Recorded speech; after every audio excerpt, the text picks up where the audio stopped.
This is very interesting. Probably you're tired of you're not getting the right results.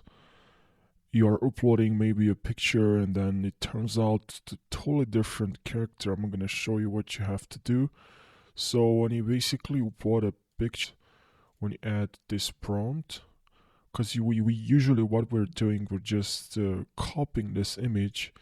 We click on it and then we copy image link. But now usually don't get this what you want, but make sure you click simply add this. Okay, I'm sorry, let's actually add again image prompt, and now we add and we simply no background. Okay, that's what you have to do first.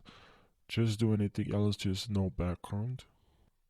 Now, as you can see, this looks very similar. The characteristics of the face, like the features, the first image has, it's kind of the same with the results that MidJourney gave us.